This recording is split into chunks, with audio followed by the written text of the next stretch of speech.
et que vraiment nos vies soient transformées par la parole d'aujourd'hui. Amen, amen. Amen.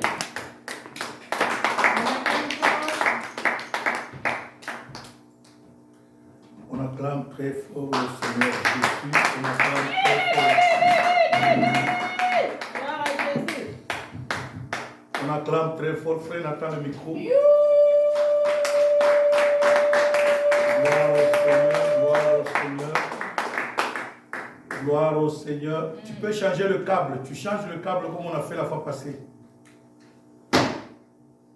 Merci Seigneur.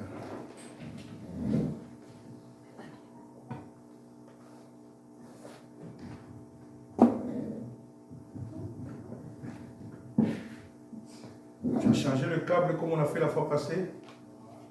Il faut augmenter le volume alors. Par la table de mixage. Gloire au Seigneur, gloire au Seigneur, gloire au Seigneur. Gloire au Seigneur, gloire à notre Dieu. Amen. Amen. Nous rendons gloire au Seigneur pour cette grâce qui nous accorde d'être là cet après-midi. Est-ce qu'on peut encore acclamer très fort le Seigneur Jésus parce qu'il est merveilleux. Nous nous disons merci et nous disons merci à Dieu pour cette grâce qu'il nous accorde et pour le témoignage que notre sœur Josée nous a fait cet après-midi. Nous disons merci encore à Dieu pour le message que Dieu nous a parlé par sa servante. Il est vrai, nous sommes dans un confort que nous-mêmes nous rendons confortable. Amen. Amen. Nous croyons que Dieu est avec nous, mais non. Dieu n'est pas dans ce confort-là. Nous devons nous révolter. Amen. Alléluia. Amen. Il est vrai que nous commençons à prendre un peu de négligence. Nous avons dit le culte commence à 15h. Cela veut dire que nous devons être avant 15h. Pour qu'à 15h, le culte commence, comme nous l'avions toujours dit, parce que Dieu nous attend à 15h. Et pas à 15h, 2 minutes, 3, 4, dès que nous commençons 15h30. Nous arrivons 2 fois, nous sommes là, nous tournons en rond. Non. Nous devons faire un effort. Nous disons merci à Dieu pour la présence de chacun de nous qui est là cet après-midi. Que Dieu nous bénisse. Amen. Cet après-midi, nous sommes toujours dans notre programme de 60 jours de prière. Sur les Égyptiens que vous voyez, vous ne les verrez plus jamais. Et nous rendons gloire au Seigneur qui permet et qui nous encourage, nous tous, d'être là en ligne pour ces prières. Et je veux insister sur cela, bien-aimés dans le Seigneur. Ces prières est organisée premièrement pour nous qui êtes là. Vous qui me suivez, ces prières est organisée pour nous. Et Dieu veut faire quelque chose. Et pour ceux qui sont d'accord avec moi, comprendront que depuis que nous avons commencé ces moments de prière, Dieu est en train de faire des choses invraisemblables au milieu de nous. Amen. Amen. Dieu est en train de se glorifier d'une drôle de façon que vous ne vous rendez pas compte. C'est pour vous dire que Dieu est en train de nous amener quelque part. Il est en train de nous faire partir de là où nous sommes pour aller quelque part. Et il faut que chacun de nous comprenne que le temps de Dieu est arrivé. Où il doit mouver. Amen. Si tu ne te déplaces pas pour entrer dans ce contexte de Dieu bien-aimé, tu seras un étranger comme le cheveu dans la soupe. Alléluia. Si tu ne vas rien comprendre les choses que Dieu va commencer à quoi? À faire. Or, Dieu nous a déplacés depuis longtemps. Et toi, tu verras comme si c'est... Où est-ce que nous allons? Où est-ce que nous sommes? Qu'est-ce qui se passe? Non. Le problème, c'est quoi? Tu étais dans la distraction pendant qu'on nous demandait d'être en prière. Amen. Amen. Cette semaine, nous allons parler de la persévérance dans la foi.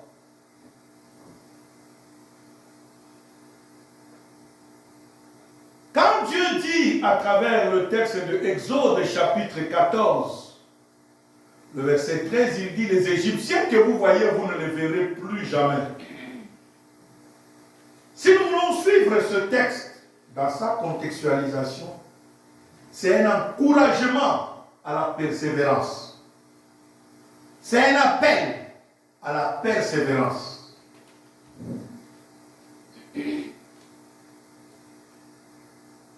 Je vais commencer d'abord par donner l'objectif de mon message cet après-midi. C'est très important, bien aimé, de comprendre pourquoi nous sommes là. C'est de nous amener à croire que ce que Dieu promet finira par le réaliser. Pourquoi la persévérance? Parce que nous voulons vous amener à croire. Beaucoup de gens sont découragés, ils croient que quand Dieu promet, ne réalise pas. Non, bien aimé, quand Dieu promet, réalise toujours. Amen. Alléluia. Amen. Raison pour laquelle tu es appelé à persévérer, à ne pas lâcher, à ne pas te décourager, à ne pas dire que ça traîne encore. Non! Ne te compare pas à d'autres personnes. Tu es unique à toi-même. Amen. Tu es unique en ton genre. Alléluia. Amen.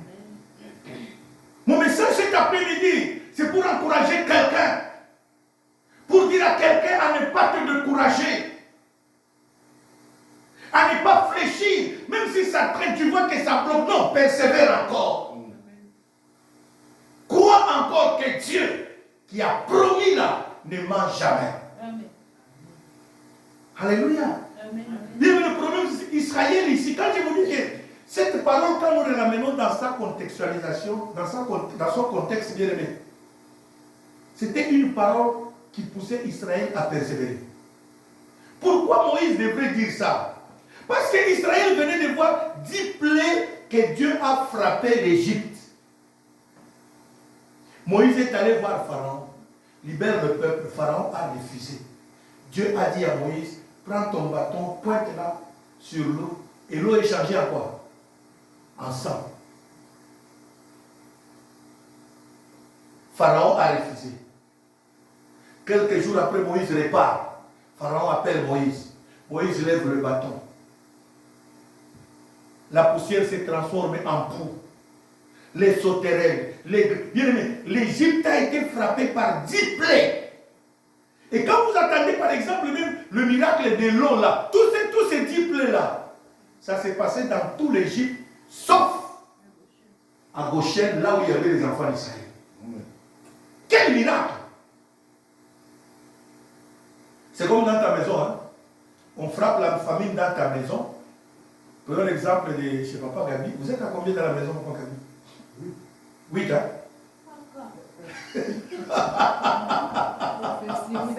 C'est la prophétie, maman. Merci Seigneur, nous croyons à cela que les 3 personnes vont s'ajouter. Les mapas vont venir avec force. Au nom de Jésus. Amen. Pour ajouter la liste, c'est ça, non? Non, non, Dieu est là, c'est la prophétie. La Bible dit, ce que tu confesses, c'est ce qui va t'arriver, non? Oui, oui. Ah, Papa Gabi, tu dis Amen, non? Amen. Plus fort encore. Amen. Alléluia. Amen. Amen. Alors, mettez-vous en tête que la famille entre dans ta maison, où vous êtes à 5, tout le monde mange, c'est toi qui manges. On va dire quoi? J'ai quelque chose. Hein? J'ai quelque chose de... Comment tout le monde peut manger sauf moi? C'est ce qui s'est passé, bien aimé. La Bible dit, hein, l'eau s'est changée en sang dans toute l'Égypte, sauf à Goshen. Quand on a dit qu'il y a eu le ténèbre était partout dans l'Égypte, sauf à Goshen. Quand on a dit qu'il y a eu la grêle, le feu qui est descendu, hein, quand il a plu même, tout ce qui s'est passé là, c'était partout, sauf à Goshen. Même la dernière plaie, c'était la mort des premiers-nés.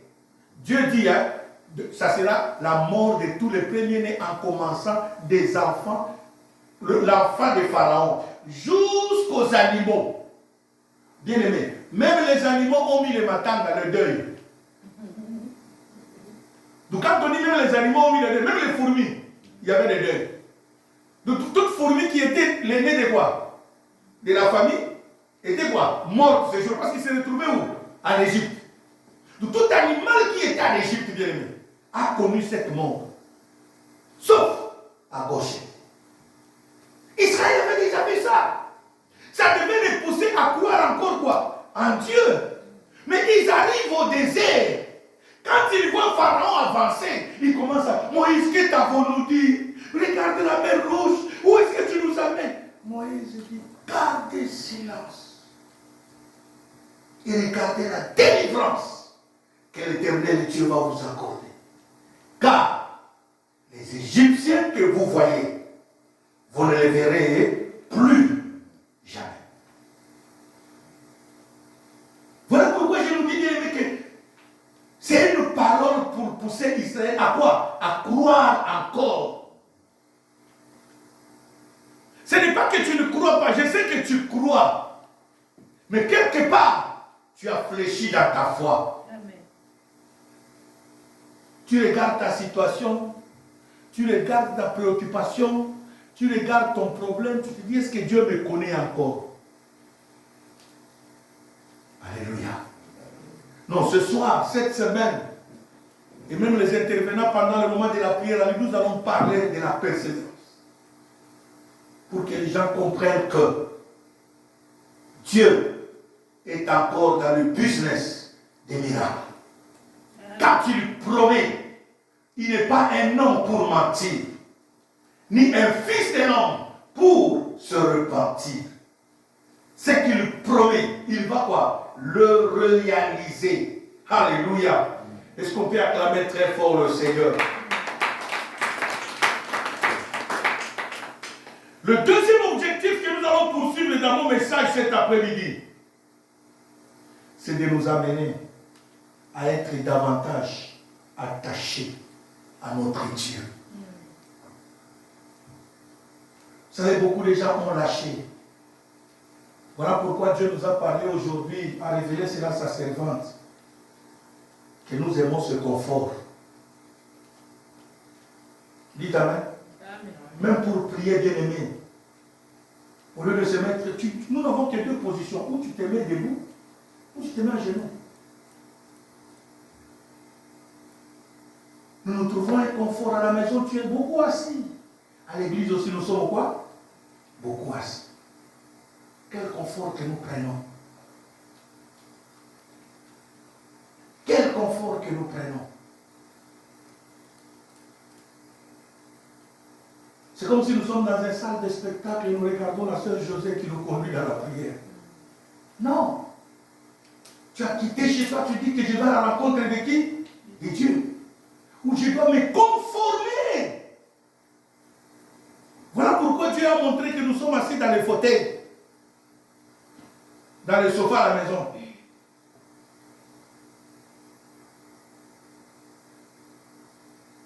Il y a d'autres choses bien aimées. Nous devons faire un effort que nous ne devions jamais le faire à l'église. Parce que moi, je me suis toujours dit, comment expliquer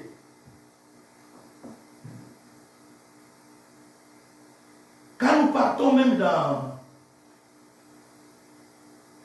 les fêtes du monde, ou des mariages, on t'invite à un mariage. Même si tu es fatigué, tu vas arriver là-bas, tu ne vas pas somnoler. Alléluia. Est-ce qu'on somnole? Non. S'il faut rester jusqu'à 4 heures, on reste jusqu'à quoi? À 4 heures. C'est pour que vous compreniez que comment le diable combat ce que nous faisons, parce qu'il connaît.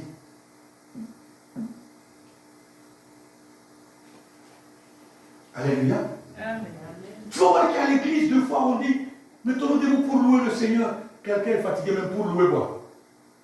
Et je me pose la question, tu es venu faire quoi à l'église? Tu es venu faire quoi à l'église?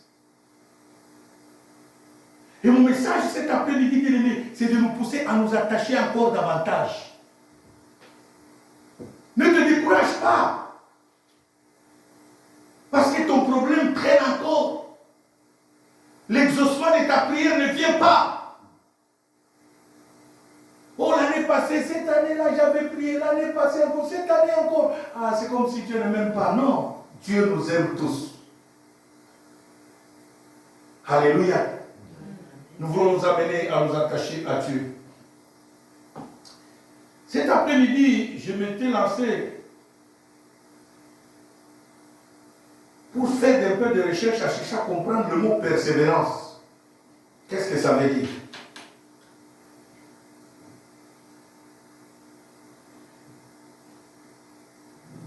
Le dictionnaire m'a donné quelques définitions qui ont retenu mon attention.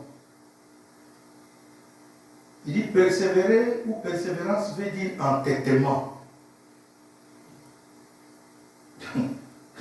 Alléluia. Il dit persistance.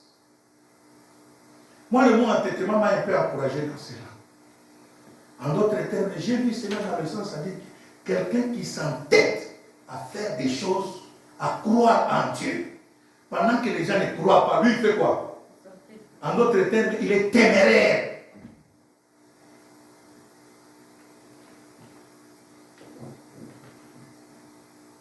Pendant que les gens disent que non, votre Dieu, lui, dis-moi, il s'entête. Dans un français vraiment très vulgaire, je peux le dire ainsi. Alléluia. Mais la persévérance veut dire persistance. Il va plus loin, il dit, c'est la qualité d'une personne qui persévère, qui est constante. Et le dictionnaire va plus loin, il dit, qui est inébranlable. Quelqu'un qui persiste, c'est quelqu'un qui est quoi? Inébranlable, qu'on ne peut pas bouger. Excusez-moi le terme bien-aimé. J'aime beaucoup la foi de nos amis les musulmans. Ils nous dépassent, nous, les chrétiens. Alléluia. Vous savez, c'est ce qui les pousse à entrer dans le djihadiste, à devenir des kamikazes. Parce qu'on lui a dit que si tu meurs en tuant les gens là, tu sauves ta famille.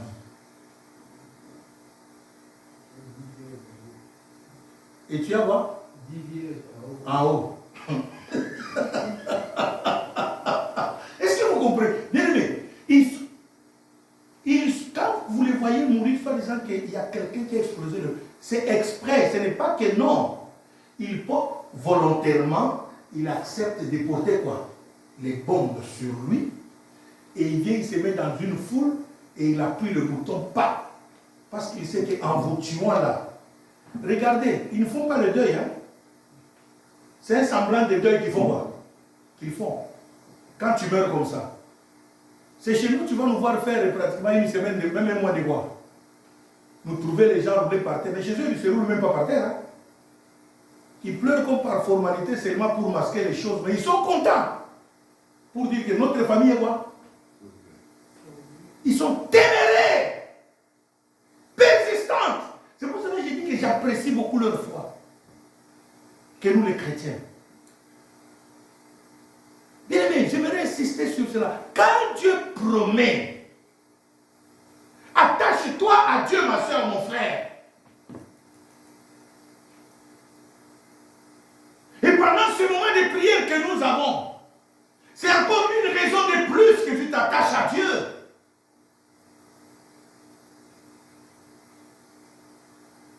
Prier, c'est un acte de foi. C'est un acte de quelqu'un qui témoigne, qui croit en l'existence de Dieu. Quand tu pries, tu crois que Dieu fait quoi? Existe. Voilà pourquoi je vais quoi? Le prier. Tu crois à l'existence de Dieu. Voilà pourquoi tu vas le prier.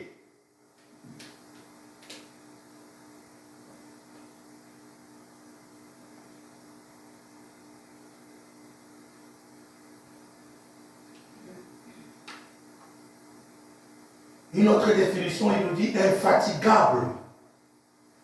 C'est-à-dire quelqu'un qui ne se fatigue pas, quelqu'un qui croit. C'est quelqu'un qui, même quand la fatigue vient, tu dois toujours croire. Nous allons lire dans 1 Corinthiens chapitre 16, le 13e verset. Nous mettons debout pour faire la lecture de la Bible. C'est Paul qui parle.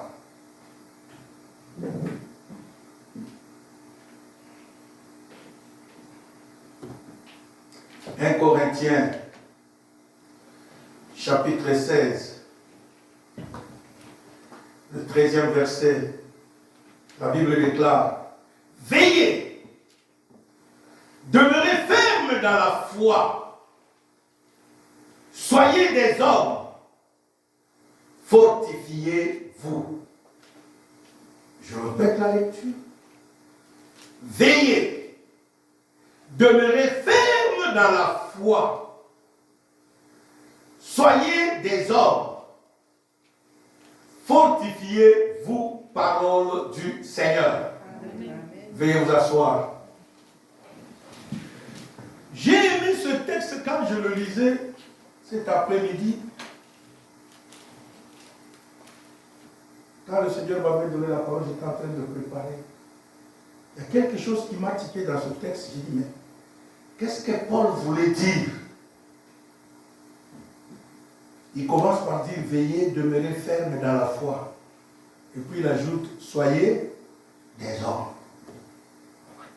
Qu'est-ce que ce mot-là veut dire là? Alléluia. Qu'est-ce que Paul voulait dire? Soyez quoi? Des hommes. Ça m'a un peu intrigué, bien aimé, pendant que je préparais mon message, je méditais, je réfléchissais, je disais, Seigneur, qu'est-ce que tu veux nous enseigner là-bas? Qu'est-ce que tu veux nous communiquer? Et j'ai compris à travers ce texte que tout le monde n'est pas homme. En d'autres termes, tout homme n'est pas homme devant Dieu. Alléluia. Tout homme devant Dieu n'est pas quoi? On le voit peut-être porter le pantalon, mais il n'est pas quoi? Il n'est pas homme. Et j'ai compris que l'homme ici, c'est l'homme des principes. L'homme qui respecte, qui honore même sa parole. C'est ça l'homme. Qui honore son engagement. C'est ça l'homme. Qui est prêt à aller jusqu'au bout de sa décision. C'est ça l'homme. Voilà pourquoi Jésus dit dans Matthieu que votre oui soit quoi? Oui, non, non. Ce qu'on y ajoute vient de qui? Du diable. Donc un homme, c'est quand il dit oui, il reste oui. Qu'il pleuve ou qu'il neige. En d'autres termes, si Dieu t'a dit qu'il va faire, tu maintiens cela dans ta tête que Dieu m'a promis. Et tu gardes cela. J'ai vu cela dans le comportement de cette femme. Cette histoire de cette femme m'a toujours hanté, bien aimé. La femme sunamite. Elle n'avait pas d'enfant. Mais Dieu par Élisée lui donne l'enfant. L'enfant grandit. Je crois l'enfant atteint les 12, 14 ans, 13 ans. Parce qu'il pouvait aller avec son père au champ. On ramène l'enfant à la maison parce qu'il était malade. Pendant que la maman prenait soin de l'enfant meurt. Mais ce que j'ai aimé, c'est le comportement de cette femme. Alléluia. Quelle détermination, quelle persévérance.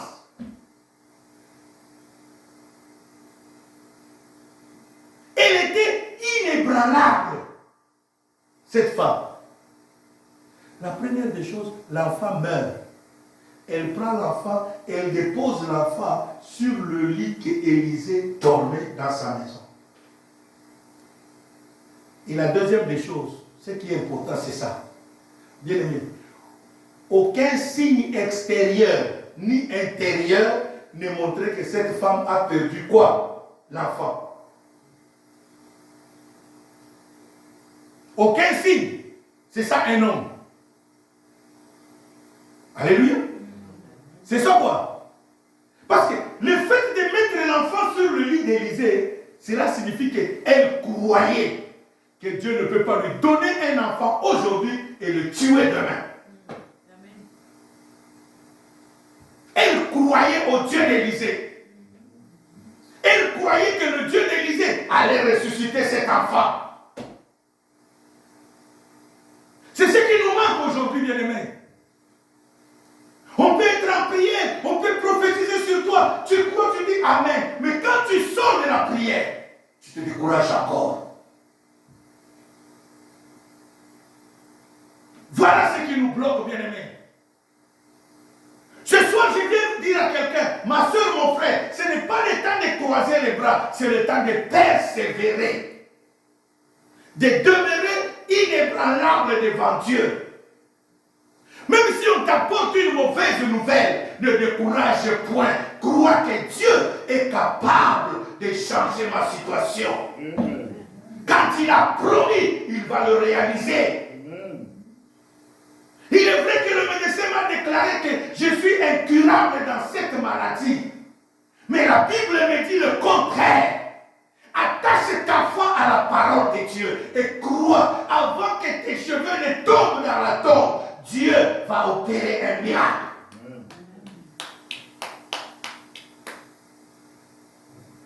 Église, réveillons-nous, bien-aimés. Nous croyons plus au boulevard des gens, à ce que les gens de ce monde nous racontent. Paul dit, soyez des hommes inébranlables, c'est ça être un homme. Il dit, demeurez ferme dans la foi.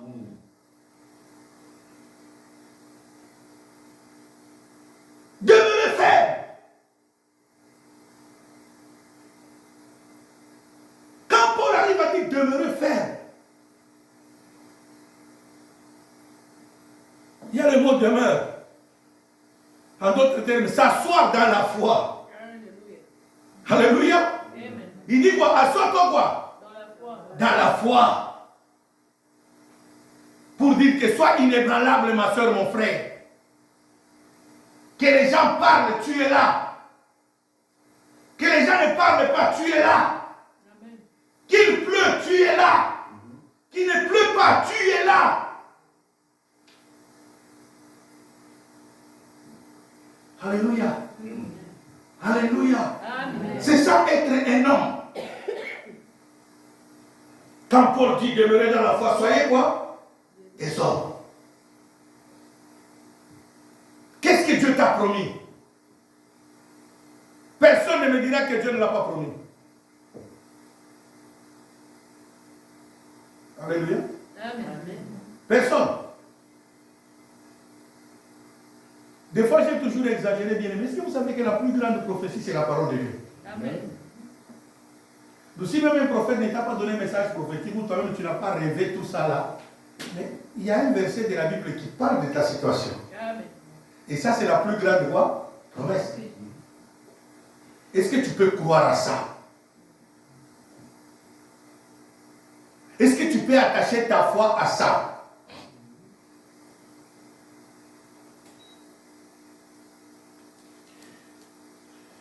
Je me rappelle, je quitte l'Ikasi, je viens m'installer à Kinshasa. J'ai toujours témoigné cela, bien aimé, mon salaire que j'avais ne me permettait même pas de payer un billet pour l'un de mes enfants. Et ma femme était restée à l'Ikasi avec 3 enfants.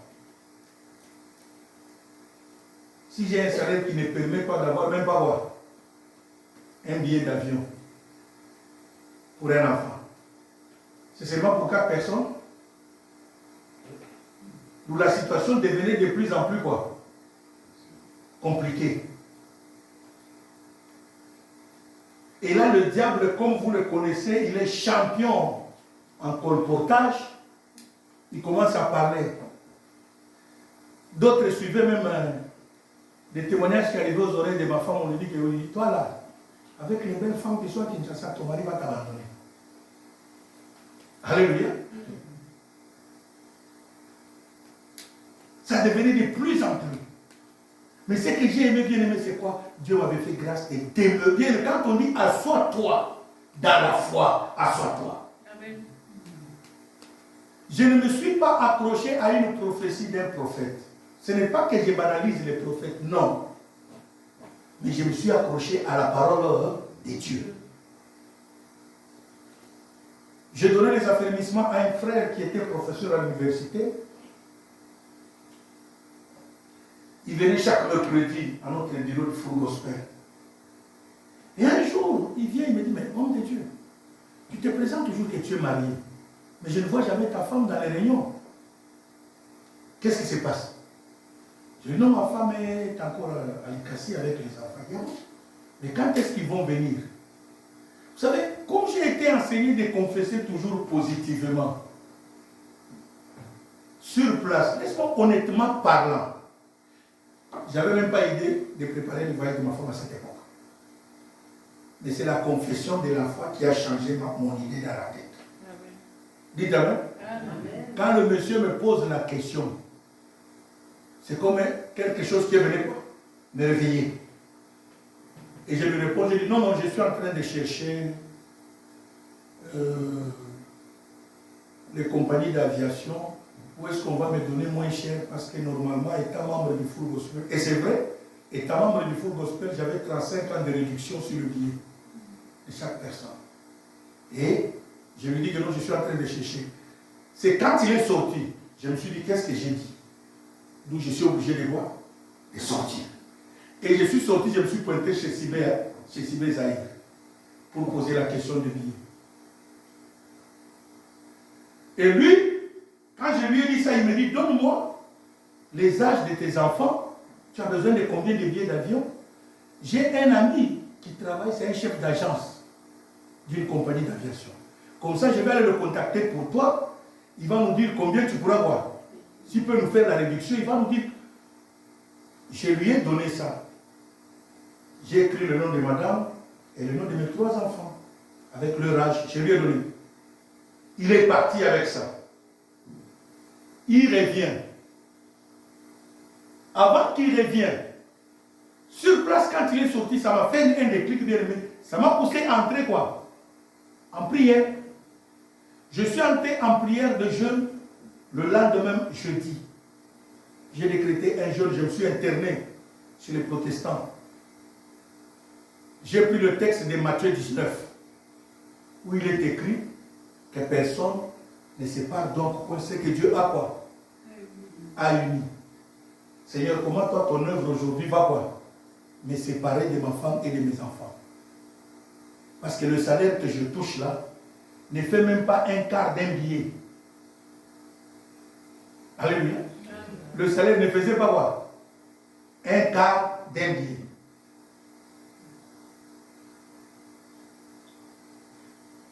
J'entre avec ce verset. Dès que je sors le mercredi, le frère arrive, je donne les affermissements. Dès qu'on finit la leçon, le frère me dit, oh homme de Dieu, je ne sais pas, j'ai perdu la feuille là où tu m'avais écrit le nom des enfants avec leur âge. Si tu peux me réécrire encore cela. Sur place, un déclic me fait dans la tête. Le verset de Jérémie me vient à cœur, qui dit, maudit soit celui qui se confie quoi? Dans l'homme, et béni soit celui qui se confie quoi? À l'Éternel. J'écris les noms sur la feuille, je donne au frère, je dis, frère, tiens, on va prier. Je dis, Seigneur, il est écrit, maudit soit celui qui se confie dans l'homme, et béni soit celui qui se confie quoi? À l'Éternel. Si ce frère est la personne par qui tu veux m'accorder cette réduction, que cette feuille ne se perd pas. Mais si ce n'est pas lui, que cette feuille se fait quoi? Se perd. Au nom de... Quand je termine la prière, le frère ne fermait pas les yeux et me regardait. Parce qu'il n'a jamais entendu une telle prière. Dites Amen. Non, bien aimé, quand tu as la foi, reste attaché à ça. Reste accroché. Et le week-end aussi. Pendant que le frère est parti avec le papier, ce week-end encore, le deuxième week-end, je suis entré encore en jeûne. J'ai dit le même verset toujours. Seigneur, Jésus dit ici dans Matthieu 19, quand on lui pose la question sur le divorce, Il dit au commencement, il n'en était pas ainsi. Que personne donc ne sépare ce que Dieu a quoi? A lui. Je sors de la prière dimanche encore matin. Je vais à l'église. Mercredi, le frère vient au bureau. Je donne l'enseignement. Dès que j'ai fini l'enseignement, il introduit la main dans sa poche ici de sa veste. Il sort une enveloppe, il me tend. Il me dit, frère, il y a la réduction là-dedans. Va voir mon ami là. Toute l'adresse est là. Va le voir. Il va t'accorder quoi? La réduction. Il ne m'a pas dit de combien. J'ai pris l'enveloppe. Comme il m'a dit que c'est la réduction, j'ai mis moi dans le sac. Le frère est parti.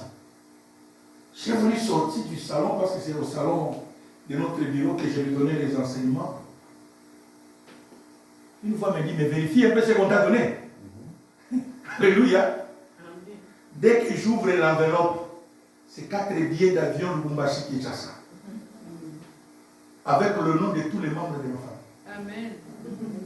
Dites Amen le plus fort. Amen. Bien aimé, quand tu t'accroches, je vous dis très bien, ce n'était pas une prophétie d'un prophète. Je me suis accroché à quoi? À un verset de la Bible. Amen. Si tu persévères, avec même je t'encourage, bien aimé, ce soir. Si tu ne crois même pas aux prophéties des prophètes, mais crois à la parole de Dieu. Amen. Et attache ta foi à cette parole. Et prie. Dieu va exaucer ta prière. Amen. Des fois même la prière que nous faisons, la prière, oui, le bonheur et la grâce, c'est parce que tu le fais comme dans un confort comme ça. Est-ce que tu sais que c'est une prière de foi? Le matin, tu te lèves comme ça, dis seulement, oui, le bonheur et la grâce m'accompagneront. En d'autres termes, tu dis qu'en ce jour-ci, le bonheur doit quoi? M'accompagner. La grâce doit quoi? M'accompagner. Partout où je vais aller, le bonheur doit quoi? M'accompagner. La grâce doit quoi? La M'accompagner. Bible dit, c'est que tu confesses. Le mal, c'est quoi? D'abord, tu doutes toi-même de ta prière. Tu ne crois jamais à ta prière. Tu te disqualifies toi-même, tu te minimises, toi, tu dis non, Dieu, est-ce que ma prière en question, Dieu peut écouter ça même? Est-ce que moi, là, Dieu me connaît? C'est comme ça que les enfants d'Israël sont arrivés au désert. Quand ils voient la mer rouge, ils disent, Moïse, est-ce que, dis-nous d'abord, est-ce que Dieu t'est apparu vraiment, Moïse? Moïse dit, les Égyptiens que vous voyez, dit, bien aimé, ce que j'aime dans cet homme, c'est quoi? Il parlait calmement, calme. Il était sûr de ce qu'il disait. Amen. Alléluia. Amen. Quelqu'un qui a la foi, c'est quelqu'un qui est sûr de ce qu'il fait quoi? Il dit. Moi, Dieu m'a promis, attache-toi à ça. Yes. Alléluia. Amen. Si Dieu te promet quelque chose, ma soeur, mon frère, attache-toi à ça. Ne lâche pas. Ne te décourage pas. Même si tout le monde ne croit pas, toi crois. Tu n'as pas besoin de la foi des autres, tu as d'abord besoin de ta propre foi. C'est pour cela la Bible dit, hein, si tu as la foi comme un grain de quoi? De s'élever. Tu diras à cette montagne, ôte-toi de là et jette-toi quoi? Et la Bible ajoute, si tu ne doutes pas. D'où le doute vient de dire, en toi. Parce que le doute, c'est toi qui dis, est-ce que véritablement Dieu me connaît? Alléluia. Est-ce que Dieu me connaît? Vous savez, le doute veut dire seulement que Dieu est petit, le diable est grand dans ta vie. Mais la foi veut dire que le diable est petit, Dieu est quoi? Est grand. C'est ça.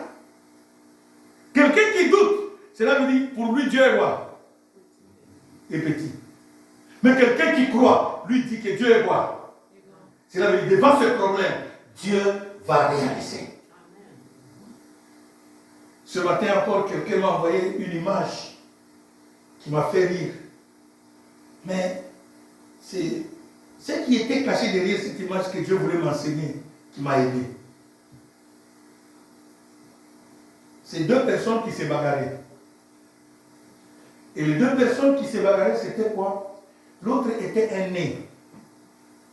Vous voyez nos amis là qui sont plus petits détaillés comme ça. Avec un grand monsieur comme moi. Et le monsieur là faisait des grimaces qui va taper un monsieur grand comme moi là. Est-ce que vous comprenez? Et j'ai regardé ça. C'est pendant que j'ai médité sur les bancs, et la parole, comment envoyer ça. Et quand j'ai regardé ça, c'est plus tard que Dieu a commencé à me faire enseigner sur ça. Il dit, voilà ce qui se passe. Pour ce petit bout-là, pour lui, il est plus fort que le grand. Pendant que le grand le minimise, et le petit là risque de taper quoi? Dites Amen. Mon bien-aimé dans le Seigneur, comment est ton Dieu? S'il est grand, ta façon de voir les choses doit changer. Si ton Dieu est quoi? Est grand. Et si ton Dieu t'a parlé, il t'a promis que cette année, il y a des choses qui vont se réaliser dans ta vie. Ma soeur, mon frère, change même ta façon de venir à l'église. Change même ta façon de... Cela doit changer même ta façon de prier. Si tu priais malheureusement, tu ne dois plus prier malheureusement. Tu dois prier avec joie et courage. Parce que tu sais que tu as la promesse de Dieu. Amen. Je ne sais pas, je comprends pourquoi Jésus insistait. Il disait à chaque fois que pour entrer dans le royaume de Dieu, il faut se ressembler aux petits enfants. Amen. Regardez un enfant quand son père lui promet quelque chose.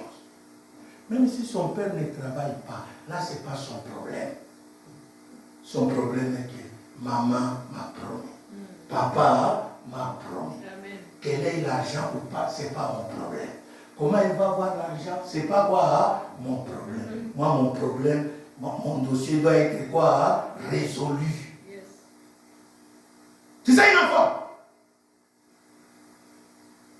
Voilà pourquoi Jésus insiste que même toi et moi, pour entrer dans le royaume de Dieu, nous devons ressembler à quoi? Ces enfants ont une foi inébranlable et bien-aimée. Comment tu vas gagner l'argent? Ce n'est pas son problème. Est-ce que tu auras des problèmes au travail? Ce n'est pas son problème. Avec ton superviseur, est-ce que vous êtes chamaillé? Ce n'est pas son problème. Est-ce qu'on a sauté ta paye? Ce n'est pas quoi son problème. Son problème est que tu l'as promis que sa fête d'anniversaire cette année, elle ira avec ses amis au restaurant. Ou bien tu l'as promis de l'amener à la ronde. Maman, n'oublie pas, surtout quand le jour commence. Dites Amen. J'aime beaucoup la foi des enfants. Ça devient comme une dette qui commence à voir. Les matins. Et puis ce qui est drôle, c'est quoi? Si tu l'avais promis, plus le jour avance, plus lui aussi devient gentil.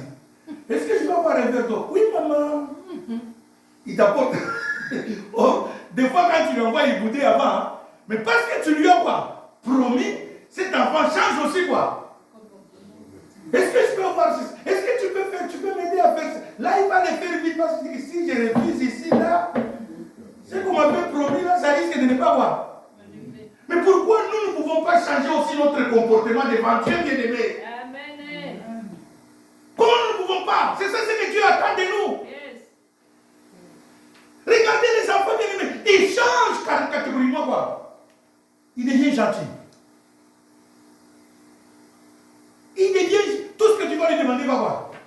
Parce qu'il sait que dans 2-3 jours, tu lui avais promis d'aller où? À la ronde. Avec ses amis. Tu lui avais promis, ils vont aller avec ses amis. Si c'est où là? Si c'est à Calypso, je ne sais pas. Si c'est lui, il a maintenu ça là. Tu lui as promis. Et même si on lui dit que non, tu viens de dire non, non. Nous là, je n'irai plus au travail parce qu'on a fermé notre entreprise. Mais la promesse reste. Hein? Tu vas te dire, maman, mais ce que tu avais promis, il va oublier que hier tu lui as dit que moi, mon travail est quoi? On a fermé quoi? On est en récession. Tu lui as dit que la récession a commencé là, ça fait 3-4 jours. Mais lui, le jour comme tu l'as, maman, n'oublie pas demain matin, hein, c'est demain matin. Hein. Oh. Mais je t'ai dit qu'on a fermé l'entreprise, je ne travaille plus. Mais maman, tu m'avais promis, non? Alléluia. Voilà ce que Dieu attend de nous, bien-aimés. C'est ça la persévérance. L'enfant persévère jusqu'à ce qu'il va obtenir. Il change le comportement. Est-ce que pourrions-nous changer notre attitude? Même notre façon de prier. Même notre façon de venir à l'église. Même notre façon d'offrir à Dieu. Pourrions-nous changer? Parce que nous avons la promesse que ce que Dieu a promis, il va quoi? Le réaliser. Pour nous dire, demeurez ferme dans la foi. Assoyez-vous dans la foi. Soyez inébranlables, bien-aimés. Et je sais que pendant ce programme de 60 jours, avant que nous arrivions le 31 août, quelqu'un va témoigner une gloire dans cette église. Amen. Quelqu'un va témoigner des grandes choses. Amen. That's true. Quelqu'un va témoigner des grandes choses de Dieu bien-aimé. Parce que Dieu ne fait rien pour rien. Et la Bible dit, personne de tous ceux-là qui sont allés devant sa face est reparti même près de lui. Amen. Alléluia. Amen. Personne de tous ceux-là qui ont cherché quoi? Sa face. Tous ont été exaucés. Vous croyez que les gens qui suivaient Jésus dans le désert, suivaient Jésus pour rien? Quand Pierre dit, Jésus dit, faites-le asseoir, Pierre dit non, ramène-le. Parce qu'on n'a pas de pain pour quoi? Les nourrir. Est-ce que vous croyez que ces gens-là, les kilomètres et des kilomètres, parce qu'à cette époque, il n'y avait pas de voiture comme aujourd'hui. Hein? Ils marchaient quoi? Donc quelqu'un pouvait quitter Brossard pour venir ici, hein? À pied. Et retourner quoi? À pied également. Est-ce que vous croyez que ces gens-là qui se déplaçaient là ne voyaient pas cette distance? Moi je vous dirais, ils ne voyaient pas la distance. Le problème, c'est à cause de l'intérêt de ce qu'ils allaient chercher. Dites Amen le plus fort. Amen. Quand tu sais que ce que tu vas chercher est plus grand que ce que tu as, tu ne vois même pas la souffrance de la distance. Amen.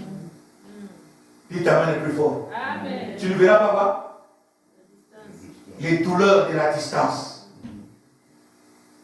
Parce que tu sais que ce que je veux recevoir est plus grand que ce que j'ai maintenant. Amen. Bien-aimé, je sais que quelqu'un, Dieu va le visiter. Amen. Ma prière ce soir, sois persévérant. Que Dieu nous bénisse. Amen. Mets-toi debout là où tu es. Nous allons passer quelques moments d'adoration, de prière. J'aimerais que tu dises d'abord merci à Dieu pour la parole de ce soir. Commence par le célébrer, dis-lui merci. Dis-lui merci, dis-lui merci, dis-lui merci. Commence par élever les mains à l'air. Élève les mains à l'air et dis merci à Dieu. Dis merci à Dieu pour cette parole. Dis merci à Dieu pendant qu'on nous donne un cantique d'adoration. Dis merci à Dieu, dis merci à Dieu, dis merci à Dieu. Merci Jésus. Merci, Alléluia. Merci notre Père, merci pour la parole de ce soir, Seigneur. Merci éternel notre roi, parce que Alléluia. Seigneur, nous te rendons grâce et nous te bénissons, nous te disons merci Dieu de gloire. Sois élevé, sois Oh, gloire. glorifié. Élève la voix, dis merci à Dieu, dis merci à Dieu. Mabro Shengene Buburu Sakakada Baba. Ribo Sakara Baba Shengene Buburu Shete. Élève la voix, dis merci à Dieu, dis merci à Dieu. Dis merci à Dieu, dis merci à Dieu. Nous glorifions ton nom, Seigneur, parce que tu es